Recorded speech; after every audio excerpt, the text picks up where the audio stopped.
Welcome to another episode of the Longevity and Lifestyle Podcast. I'm your host, Claudia van Berzelaga, here to uncover the groundbreaking strategies, tools, and practices from the world's pioneering experts to help you live at your best and reach your highest potential.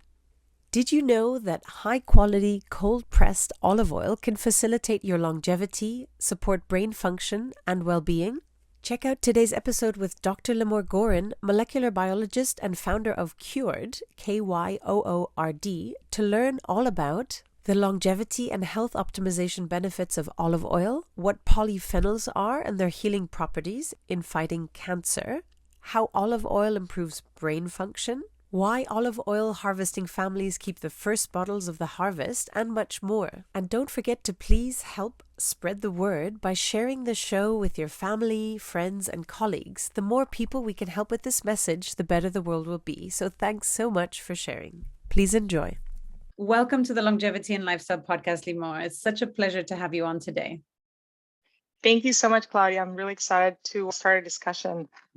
So I'd love to start with your journey to becoming a molecular biologist and then cancer research and where this has brought you since. But was this a childhood passion or how did you go down this? In fact, I think it was a childhood passion that I left behind and I didn't pursue for many, many years. I grew up in Israel and I went to the Israeli army. And after the army, most people go to university and I always thought I would like to study biology. But for me, one thing led to another, and suddenly I found myself in a whole different career in advertising, and I pursued that, and I never had time to go to college or to go to university. Then I moved to the US. I moved to New York when I was 23 and started different companies in New York in a totally different industry in interior design. But I guess in the back of my mind, I always wanted to do something with my passion for science, and especially biology, genetics, molecular biology. I was always interested in the little things that power our life as we know it. And then when I was in my late 30s, an opportunity arose and I was able to financially afford quitting my job and not working and dedicating myself to studies. And then I went back to school and I got a Ph.D. when I was about 20 years older than the rest of the Ph.D. candidates. But that was a great experience, and I'm super happy I did that. That's so exciting as well. And I love that that didn't deter you, because I know some people are like, I'd love to go back and study, but like I'm older than everybody else. So the fact that you're just like, you know what, I'm just going to do it and it's my passion. So very, very cool. And so can you talk about the work you were doing in cancer research, particularly around polyphenols and what you discovered? Mm-hmm. Yeah.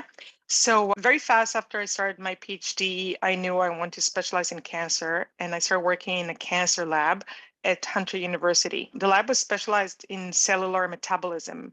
And actually, most of my projects revolved around dysregulation of a pathway called the mTOR pathway, which you probably know about, that control nutrient sensing in every cells in our body. And often cancer take advantage of this pathway. It gets deregulated, mTOR gets overactivated, and that's how tumors grow often. So we were concentrating on that. But then an interesting molecule landed on our bench from a collaborator in Rutgers University. And that molecule is called Oleocanthal. And oleocanthal is one of those polyphenols that you probably heard about that comes from olive oil. At the time, this molecule was fairly newly discovered. It was only discovered 5 or 6 years before that. And there's some early indication that it's a very strong anti-cancerous molecule. It really kills cancer cells almost upon contact. It's very toxic to cancer cells and not very toxic to normal cells. So that was interesting. The mode of death, the mode of cellular death was also really interesting. It didn't look like a classic apoptosis. So normally when you work in a cancer field, you're always looking for those compounds and for molecules and ingredients that cause apoptosis in cells, because cancer is so good at evading apoptosis. But this molecule, it didn't cause classic apoptosis. The cell death had different characteristics to it. So that was really interesting. And I thought that held the key to the mechanism, to what it does. Mm-hmm. And lo and behold, we found that this molecule causes a really interesting form of cell death that is pretty selective to cancer. And that mechanism is called lysosomal membrane permeabilization. So that's a mouthful, I know. Yeah. Can you define what's happening there for people in lay terms? Sure. Yeah, absolutely. So every cell of our body, little organelles inside of it called lysosomes. Often they're referred to as the recycling centers of the cells. And lysosomes get rid of toxins. So lysosomes are really interesting organelles in the cells because they have many functions in normal cells.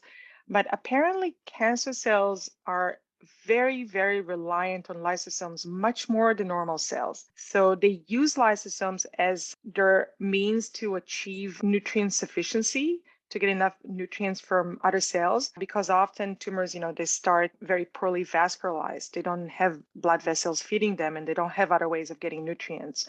So they're very reliant on lysosomes to provide them nutrients that they require for growth, much more than normal cells. So using that logic, when you hurt lysosomes, cancer cells might be more affected and more sensitive to that. So that is one likely explanation why oleo is so potent against cancer cells. And what it does, it kind of pokes cells in the membrane of the lysosomes and make them non-functional. And also because those lysosomes often contain, they sequester materials that are pretty toxic to the cells. Once those are released into the cellular environment, that creates havoc, and the cells normally don't survive, they just burst. Poorly vascularized, they don't have blood vessels feeding them, and they don't have other ways of getting nutrients. So they're very reliant on lysosomes to provide them nutrients that they require for growth, much more than normal cells. So using that logic, when you hurt lysosomes, cancer cells might be more affected and more sensitive to that. So that is one likely explanation why Oleocanthal is so potent against cancer cells. And what it does, it kind of pokes cells in the membrane of the lysosomes and make them non-functional. And also because those lysosomes often contain, they sequester materials that are pretty toxic to the cells. Once those are released into the cellular environment, that creates havoc, and the cells normally don't survive, they just burst. So this was our understanding of what's going on. Yeah. How exciting, right? And so can you talk a little bit more about what the use cases and where things are in developing, anti-cancer treatments around this? Mm-hmm. Sure. So that's always something that comes up when you discover something in basic research in a lab in that field. You always think, all right, can I make this into a drug? But for me, I always thought, we don't need to make this into a drug. That already exists in nature. And we know from evidence from generations and generations that people around the Mediterranean basin, people who adhere to diets that consume a lot of olive oil, are much more protected against many types of disease, including cancer, and experience longer and healthier life, both in terms of heart disease, cancer, and neurodegeneration, which are the big three causes of, premature death, I would say, or the enemies of longevity. And I was always toying with that idea, like, should we try to make Oleocanthal more potent? And there's definitely labs in the world that are working on that, trying to tweak its chemical structure to make it more specific, more potent. But for me, I'm much more attracted to the concept of food as medicine. And like all the big philosophers always knew, and every drug can be a poison, or it can be a drug, can be beneficial. It all has to do with the dose. So I started playing around with that, and I started testing different olive oils and trying to see if olive oils themselves could be toxic to cancer cells and not to normal cells. And I found that they could be. And actually that was a really interesting story, how the discovery came along. Yeah, please share. So when we published the first study about Oleocanthal, we were contacted by olive oil producers from Greece that their olive oil that they're making was tested, and it was found to have the highest concentration of Oleocanthal ever found in olive oil back then. Wow. In 2014. So that was exciting, and they offered to send us the olive oil. So they sent us a bottle of the olive oil, very fancy. It's called the Governor, and I'm since I started actually selling that olive oil because I believe in it so much. I tasted it, and it was nice and spicy and peppery, and that is something I knew at the time that is a sign of Oleocanthal. So when you try different olive oils in a supermarket or in a specialty store, if an oil gives you a sting in the back of your throat, that's the sign of Oleocanthal. So I knew it has a lot of Oleocanthal, and they sent me the proof that it does. But I was wondering if I can treat cancer cells with olive oil. So I poured some of that governor olive oil on a plate of, I think it was prostate cancer cells that I was working with at the time. And I went home and I came back in the morning, all the cells were dead. Wow. So I was thinking to myself, geez, all right, is it every olive oil? Like I go to the supermarket, I pick up a bottle of, the most common $10 olive oil. Would that do the same? I went down to the supermarket, I picked up a bottle of a $10 olive oil, I poured it on a plate of the same prostate cancer cells. I went home, I came back in the morning, and there were double as many cells in the plate. Oh, wow. Why do you think that was? Because that's what cancer does. Cancer doubles every day. Yeah. Cancer grows. So basically, the olive oil from the supermarket did nothing to the cancer cells, while that fancy olive oil from Greece did something. So I knew there's something in it. And then I started sourcing many, many different olive oils from all over the world, from many olive oil producing countries. I started comparing their ability to kill cancer cells in a dish. And what I found was that some olive oils are better and some olive oils are worse. But the common denominator and what showed really beautiful linear correlation was the higher the oleocanthal concentration in the olive oil, the better it was at killing cancer cells. So that was very encouraging. And so, so what happened from there? So you have, you literally just poured olive oil on the cancer cells. You didn't do any extraction process or anything. It was just... I didn't extract it. I made sort of vinaigrette, I guess, because if you know, like images of how cells are grown in a lab, they're grown in Petri dishes with this like reddish liquid. It's basically a buffer, a salt buffer. So I vigorously shook that together with the olive oil in a centrifuge and kind of made a vinaigrette so it would absorb better. But yeah, I didn't extract it. Other labs would extract phenols from the olive oil and test it purified. But I was really wondering whether just like olive oil as we consume it have any effect. Okay, and whether that would be the explanation for this phenomena that we know that people who consume more olive oil are healthier. Yes, exactly. And so what happened from there? You made this discovery and what was your next steps? Well, publish it. It was published in the scientific literature. And then I finished my PhD. I graduated. That was my thesis project. And I just knew that I need to do something with it. I didn't feel ready just to move on to a different research project and take a research job. And I knew I wanted to bring this to the masses or educate consumers and advocate for that. I felt my life would be better served outside of the lab, but with the knowledge that I acquired. So then I started my company called Kyoord. It's pronounced Kyoord, but it's spelled KY. Yeah, so just for listening, it's KYOORD, KYOORD, Kyoord. But the name is great, and then the interesting spelling as well. And we'll obviously link it in the show notes. So I started a company at the beginning as an advocacy platform of educating people about the benefits of high phenolic olive oil with a lot of those polyphenols like oleocanthal and the other members of the polyphenol family that are found only in olive oils.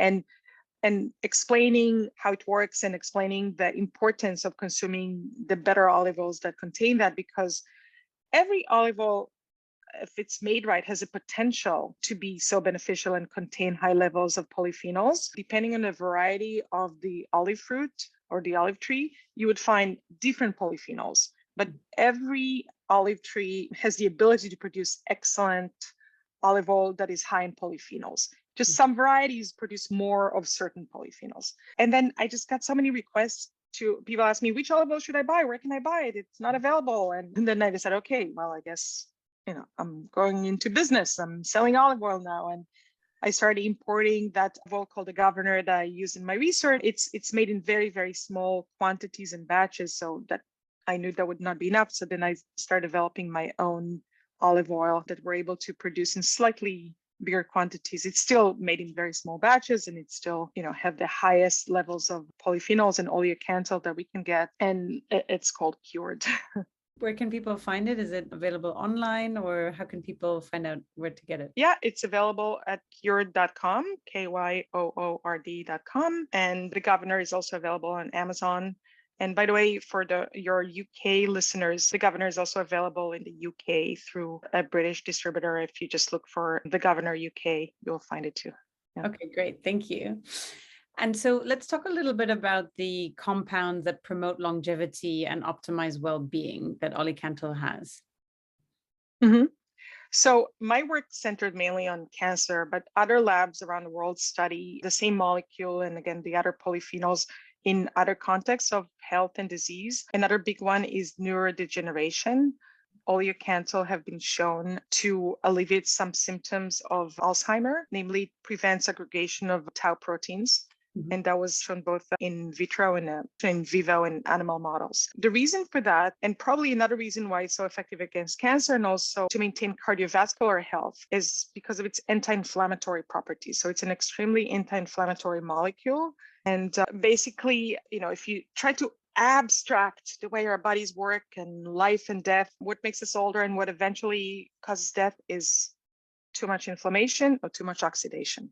And these two processes, they're the source of, pretty much every disease I can think about, inflammation or oxidation. And olive oil contains polyphenols of both classes, antioxidants and anti-inflammatory.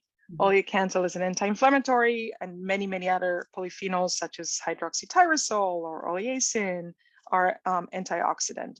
So once you digest powerful antioxidants and anti-inflammatory compounds, you boost the natural ability of the body to fight disease that are caused by inflammation or oxidation, and voila, that's it. It's so exciting. Yeah. Is there a particular dose that people should take? Is there certain foods that should be mixed with for better absorption? I would say in most studies, in clinical studies, they like to give olive oil isolated on empty stomach, just like any other compounds. I don't think it's necessarily because I haven't seen any study that compare that, but I think it's just like a standard that, scientists and doctors always like, okay, take this on empty stomach. It probably, doesn't hurt to take it on an empty stomach, but most of the data that are available in the world about the correlation between high olive oil consumption and health doesn't exclude people who just take olive oil with food and with their diet. So I believe that consuming it in any form is fine. In Mediterranean countries, in traditional societies, a lot of people would start their day with a spoonful of olive oil. So that idea of taking it first thing in the morning in an empty stomach probably have some justification. I think the bigger question that I get a lot is whether it loses properties when cooked. So do you get the same benefits if you use olive oil for baking or for sautéing or roasting vegetables? And the answer is somewhat yes. Yeah. And it's because it's not an all or nothing sum. So once the oil is heated, it definitely degrades, but it's a very gradual process. So it depends which temperature and for how long. But the polyphenols they don't break right away the moment they contact heat. It's a gradual process. So if you start with olive oil that has a lot of those nutrients, a lot of polyphenols, and you saute some vegetables with it, or you roast something in the oven with it, the level of polyphenol will gradually decline. But if you cook for, 10 minutes or an hour, you'll still have plenty. So it's on a level of, I would say, you might lose 15%, 20%, 25%, but you would still have 70% or more of the polyphenols you started with. So that's why the higher initial concentration of polyphenols is more beneficial, even if you cook with it. That's true as well. I mean, I typically recommend people to cook with even odorless coconut oil, and then you can clean it off for meat and then just put the fresh olive oil on at the end. That's definitely another taste. Way. Yeah. Also, the elephant in the room is that because it's actually very labor intensive and very, I would say, almost wasteful to make the best olive oil. It doesn't give you high yields as lesser quality olive oil. It tends to be expensive. So those olive oils are more expensive. So if somebody's more budget conscious, that's a great idea. If you afford to buy one bottle of better olive oil, then, don't use it so much when you cook and just use it raw so you get all the benefits, and use something like coconut oil or avocado oil maybe for cooking. Yeah. Can you just talk for people, explain the actual process of producing olive oil? Because I think for a lot of people it's just... Oh, yeah. Yeah. Sure. That's super fun. So by the way, when I say olive oil, I pretty much always mean extra virgin olive oil. There's a lot of non-extra virgin olive oil in the world. Please, nobody, don't spend your money on that. It's not worth it at all. And it's not bad for cooking. Use a different oil from a different vegetable or fruit and not like refined olive oil. It basically kills all the active ingredients in it. So when I say olive oil, I mean extra virgin olive oil. And extra virgin olive oil must be cold pressed. That's, sometimes even us, we refer to our oils as cold pressed, but every extra virgin olive oil is cold pressed because if you add too much heat, it's not going to be extra virgin anymore. So you start with raw olives that are picked from the trees. And again, the best thing is to harvest very early in the season when the olives are still green. So when the olives are still green, they have the highest level of polyphenols. Then slowly as they mature and they become more purple and then eventually black, some of those polyphenols oxidize and you get less of them. Some very good and tasty olive oils are made from very ripe black olives and they can still be extra virgin, but they always have less polyphenols. The reason people do that is because they get more yield. So if you harvest early in the season in October, your olive is green and hard and doesn't have a lot of oil in it. If you allow it to mature in the tree for another 3 months, you'll make double as much olive oil, but the quality would not be the same. So you start with olives from a tree, you pick them. It's also best to mill them in the same day before they get bruised and the acidity level rises. But you bring it to the mill house, you wash the olives, you crush them into a paste with pits and everything, that doesn't matter. And then you let that mixture kind of brew, I would say. And it's a process called malaxation. And malaxation is when the olive oil actually separates from the cells of the olives. So little oil droplets separate from the cells. And that's when those mature polyphenols are generated. Because, for example, oleocanthal, olives don't have oleocanthal in them. Only olive oil has oleocanthal. And the oleocanthal is created during an enzymatic reaction during the malaxation process. So that time in the tank. Eating the olives are not going to give you the same oleocanthal content. No. So during those magic 15, 20, 25 minutes of malaxation, that's where a lot of enzymatic activity happens. And that's what determines both the taste and the quality of the olive oil. And then the next step is to separate the oil from the rest. And that's usually done using a centrifuge. And the lighter olive oil goes to the top and then you decant it and you start getting this beautiful golden green juice right away. It's a process that takes probably about an hour total from olive to olive oil. And it's been made like that for generations and generations. There might be like better machinery and a little more sophisticated processes, but if you follow it and you don't cut corners, you can get excellent quality olive oil. Yeah, and it's beautiful. I mean, I've had the pleasure in Tuscany and then also in France of seeing it happen live. But I think it's incredible the amount of olives that are needed to even just make, a liter of that. So maybe you can share with the audience, like, what is the typical ratio? So again, for most producers, and I'm talking only about extra virgin olive oil, but I would say run-of-the-mill stuff you can get in the supermarket, it is about 6 or 7 kilos of olives will give you 1 kilo or 1 liter of olive oil.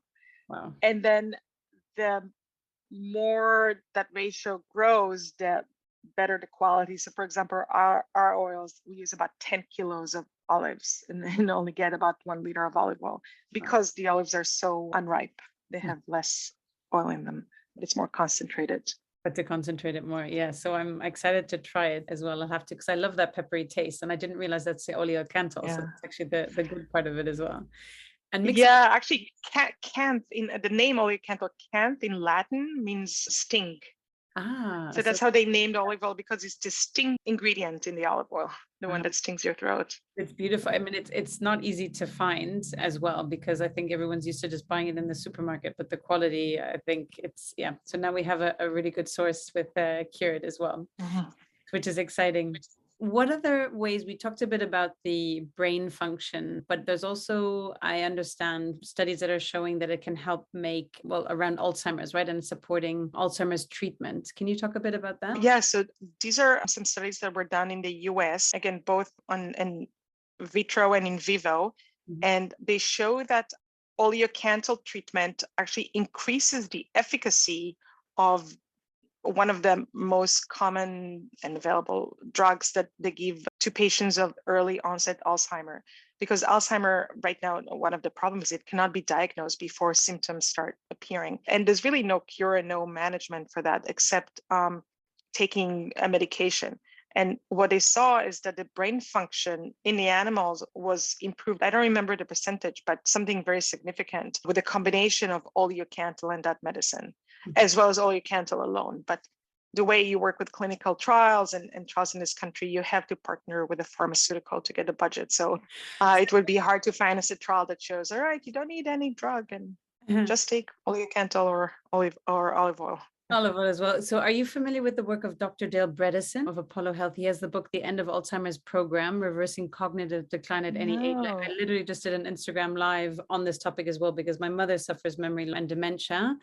And Dale, and I've actually had him on the podcast as well, he and his lab have discovered that there's 38 different underlying drivers that can cause dementia, memory loss, Alzheimer's. So there's never going to be one drug that will actually cure anything. But I think maybe I might connect you to afterwards as well, because he does actually have a protocol and there's clinical trials that have been done that, so from cognitions measured on a MOCA score. And if it, even people who were dropped from a perfect 30 down to 18, they were able to get back to 30 and reverse the cognitive decline by following the protocol as well, which is really, really exciting. So there is interesting stuff happening in this space because so many people are suffering and it's just horrendous. So, and it's going to get worse and worse. Well, unless the people realize what they can actually proactively do. And Oleocanthal is obviously one of the factors to that as well, right? Yeah. I love your optimism.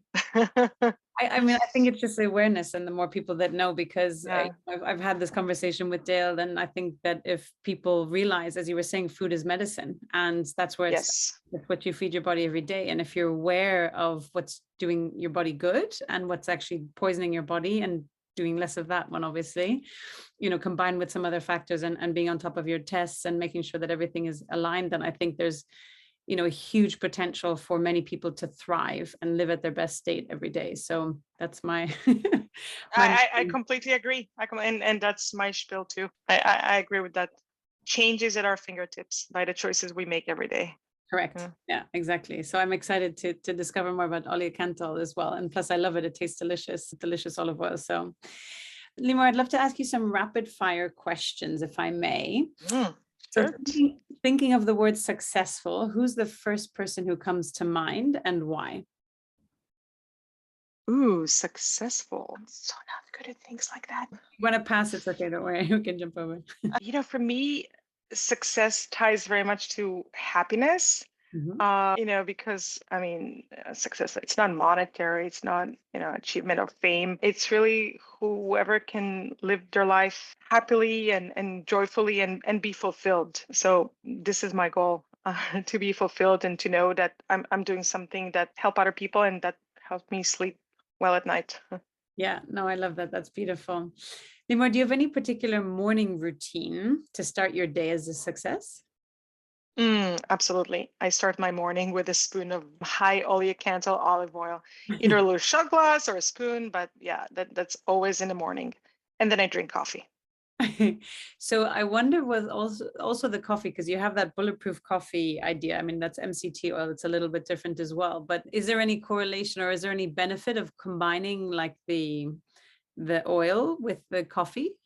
Has there been any studies around that? I'm not aware of any studies, and I'm also not 100% sure that, a dose of caffeine in the morning is really very good for all of our systems. It's good for my happiness. Yeah. And as I said before, happiness equals success. So a cup of coffee in the morning is the right thing for me.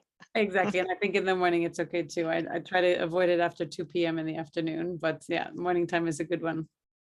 In the last 5 years, what new belief, behavior, or habit has most improved your life? Trying to work less and enjoy life more. I made a huge change by starting my own company.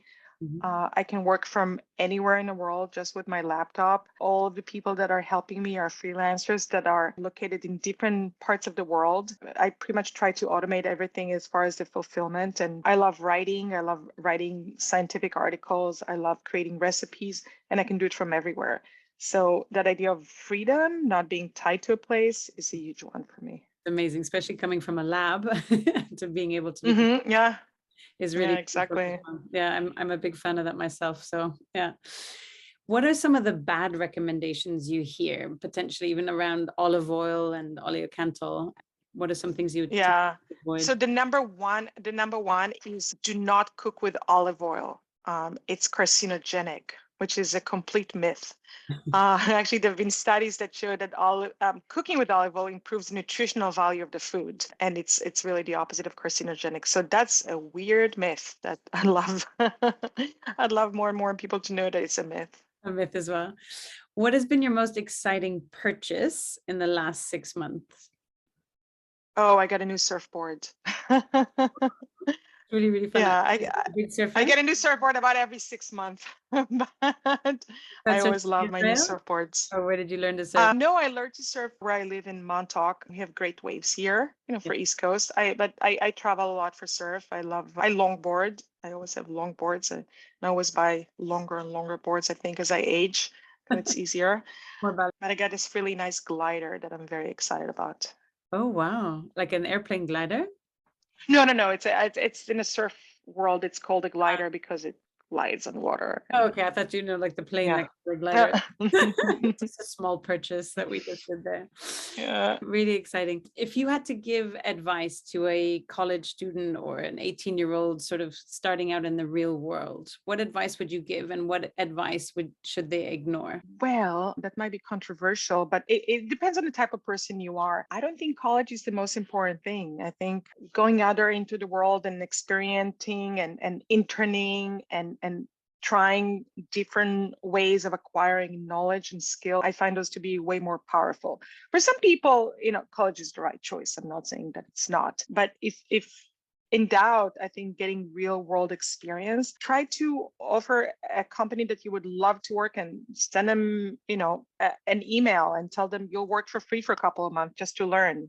Yeah. I think that's much more valuable and try a lot of different things.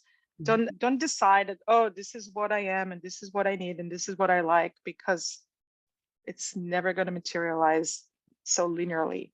So try a lot of different things and find your passion. That's great advice. And I mean, I love your story as well about doing so many different things and, ending up doing something really exciting as well. So I think it's, there's Joseph Campbell's hero's journey. It's like, follow your bliss, like follow what makes you happy and happy in that moment as well, which is beautiful.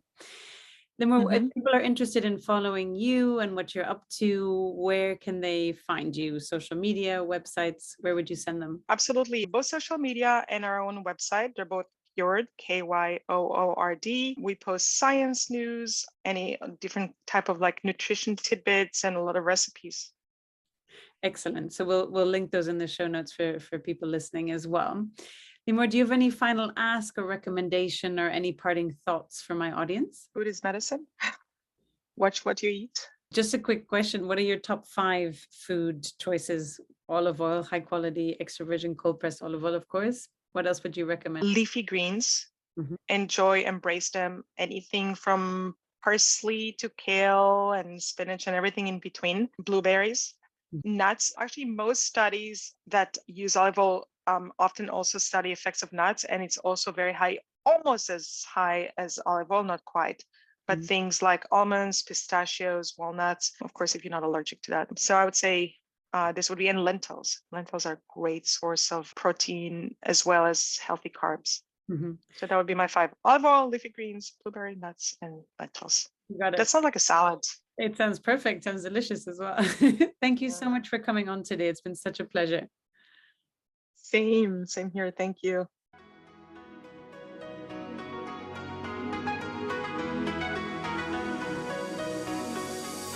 Hi everyone, this is Claudia again. Before you take off, would you like to get a short email from me with some short but sweet fun tips, tricks and updates on all things longevity and lifestyle? This could be cool products that I've discovered, interesting posts or articles I've read, and other fun and helpful things around longevity and lifestyle I've found for you. It's a very short piece of inspiration for you a few times a month. So if you want to receive it, check it out by going to longevity-and-lifestyle.com. That's longevity-and-lifestyle.com and leave your email to sign up for the next one.